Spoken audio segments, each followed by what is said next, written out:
والدك والدك الأستاذ عادل توفاه الله طلب إننا نفتح الوصية فور انتهاء العزاء. أبويا كتب وصية: أود أن أورث كل ما أملكه من شركات وعقارات وأموال ابنتي الوحيدة نور عادل خلال سنة واحدة من تاريخ وفاتي، وإذا لم يتم هذا الزواج أو إذا لم تلتزم نور بهذا الشرط فسيتم توزيع جميع أملاكي وثروتي على جمعيات خيرية التي أحددتها في نهاية هذه.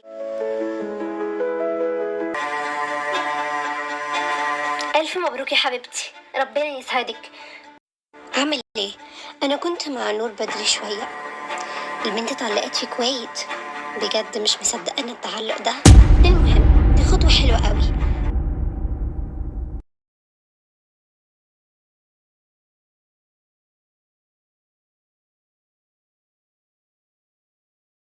قلبي يلا روحي ارتاحي، هو هيجي ان شاء الله، ما تقلقيش قلبك يا حبيبتي، ما تقلقيش نفسك كده، هتفضلي ماشيه وجايه كده، مش عارفه انا ليه انت بتعملي. يلا يا حبيبتي روحي ارتاحي، انتي مره تعبانه من الشغل يا حبيبه قلبي. انا هروح ارتاح والله العظيم، الله يصبرك على الولد ده فهد ده، اقسم بالله لو كان جوزي كنت قتلته من زمان.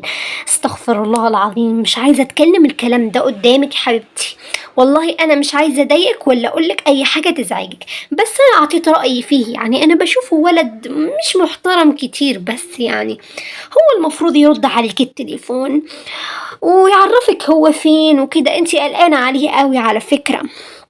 يلا يا حبيبتي روحي ارتاحي، وهو ان شاء الله هيجي يا حبيبتي، ما تقلقيش نفسك، هو بلكي بيكون مع اصحابه يعني كده، بيشربوا قهوة او حاجة زي كده، وممكن تليفونه طفى او اي حاجة يعني، ما تقلقيش نفسك يا حبيبتي، انا رايحة عشان انام والله تعبانة جدا، ومش عايزة اكتر من همك يا حبيبتي، بسم الله عليكي.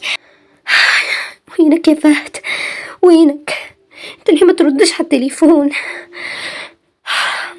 مش عارفة ايه اللي اعمله، دايما كده بيعاملني كأنه احنا مش هنتجوز على قريب، احنا على ابواب عرس وابواب فرح وكل حاجة، بس هو مش عارفة ليه متغير. نجيت، اسف قوي اني اتأخرت عليكي، كنا هنفطر برا صح؟ انتك الف مرة، انت ليه متردش عليا مثلا؟ ممكن اعرف انت ليه متردش عليا؟ انت وين كنت؟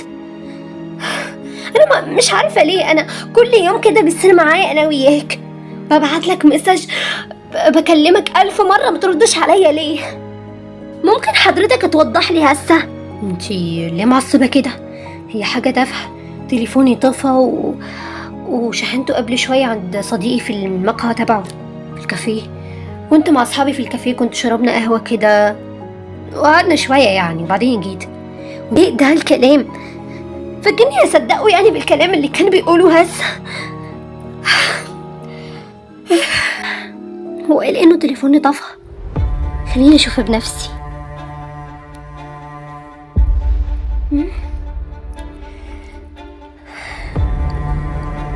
هو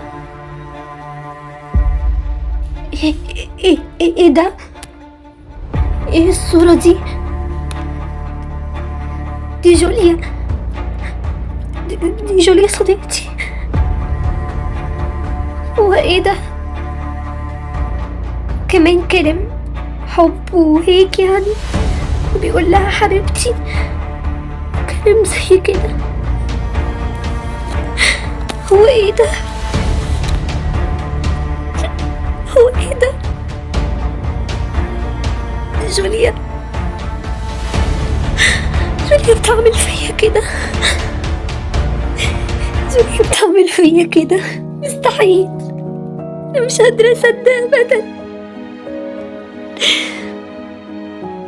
لا مستحيل، مستحيل، انا مش قادرة اصدق، مستحيل صديقتي بتعمل فيا كده، مستحيل، هو بيخوني معاها كمان، هما متفقين عليا، لا انا مش قادرة اصدق، مستحيل يكون صاير كده، مستحيل، انا ما اقدرش اصدق ابدا، انا ما اقدرش اصدق.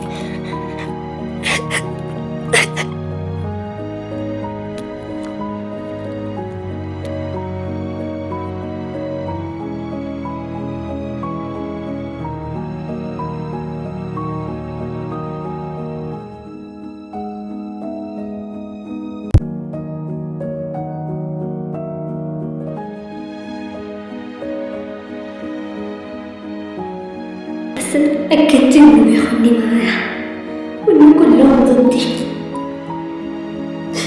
عرفت كل حاجة بس أنا مش هواجهه أبدا.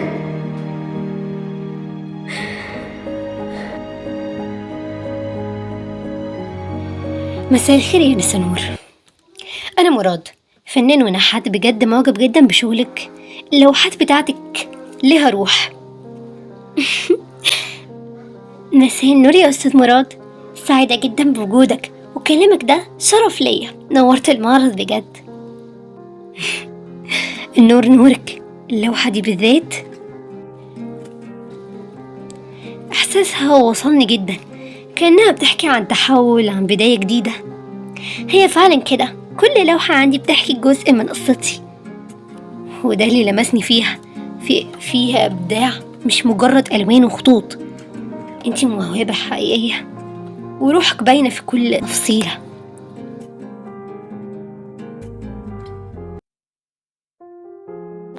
اللوحة دي اللي كانت بتحكي عليها السيدة نور فيها سحر غريب، الألوان بتصرخ بس في نفس الوقت فيها هدوء، كأنها بتحكي عن صراخ داخلي وسط سلام. دي صاحبة المعرض الأستاذة نور، فنانة موهوبة جدا. انت بتعرفها؟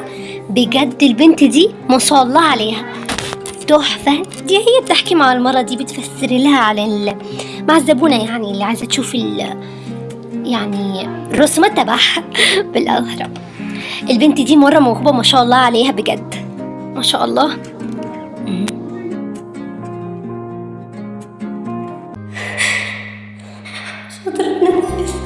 شاطرة تنفس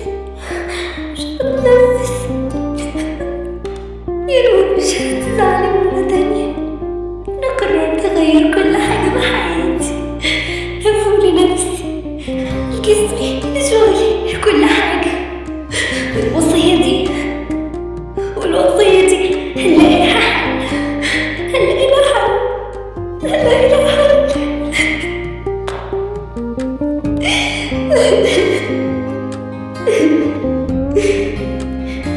هروح أعمل كل حاجة وأغير من جسمي وأغير من حياتي كلها. هحاول أعمل أي حاجة أغير بيها حياتي، هغيرها.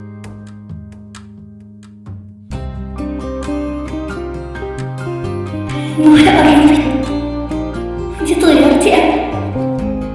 لازم تلاقي عريس، مش أي عريس، لازم يكون حد يستهلك بجد، مش زي اللي فاتوا، مش زي فهد.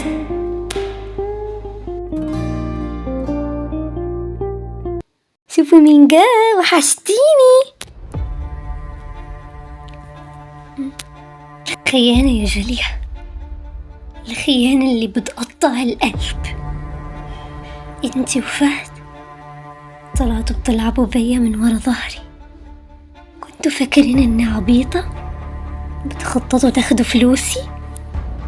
انا وفهد؟ ايه الكلام ده يا نور؟ ازاي تقولي عليا كده؟ انتي بتخرفي يا بنتي ولا ايه؟ ايه الكلام ده اللي بتقوليه؟ مش مصدقة اللي بسمعه. ما تحاوليش تمثلي يا جوليا، انا شفتك انتي وهو، شفت كل حاجة، سمعت خططكوا. انتي مش صاحبتي، انتي أسوأ من أعدائي. كنتي بتطبطبي عليا وانتي بتطعنيني من ورا ظهري. يا نور انتي فاهمة غلط، فهد ده كان بيستغلني. لا، هو اللي غصب عليا والله. ما تعمليش كده يا حبيبتي، كفاية تمثيل خلاص. ما بقتش اصدق كلمة واحدة منك. انتي اطلعي برا بيتي دلوقتي، مش عايزة اشوف وشك تاني. اطلعي برا بيتي، اطلعي برا بيتي، قلتلك اطلعي برا بيتي. هني أستاذ مراد، نورت بيتي بجد. اتفضل لغرفتي، هو أنا حاطة كل الأشياء هناك. اتفضل نطلع هناك نحكي أحسن. هو يا أستاذ مراد، احنا حكينا قبل إنه احنا هنتفق يعني ونكمل مشروعي أنا وياك مع بعض، ويعني نكمل نرسم اللوحات، واحنا نفس موهبتي يعني نفس موهبتك، واحنا بنحب نفس الحاجة يعني. شايف في كتير شبه بيني وبينك. المهم احنا اتفقنا قبل وقلنا انه انا وياك هنكمل مع بعض ونبني المشروع ده وبس يعني، ولساتنا بنكمل يعني ان شاء الله. تمام انا فهمت عليك. هو ممكن الليلة يعني بعدين يعني بالليل تجيلي للمطعم عشان عايزة احكي معاك في موضوع مهم. تمام تمام. حاضر. بشوفك بعدين. بشوفك. يلا باي باي. مع السلامة.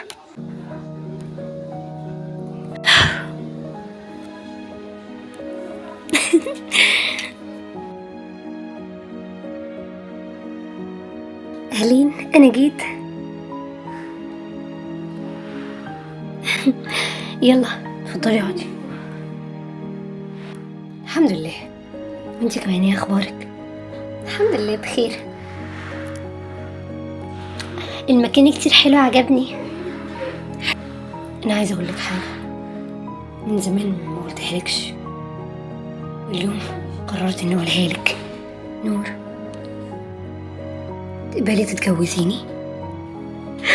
انت بجد تحكي يعني؟ ايوه طبعا بجد يعني انا امزح يعني. تقبلي تتجوزيني؟ ايوه انا بقبل اتجوزك. اتفضلي.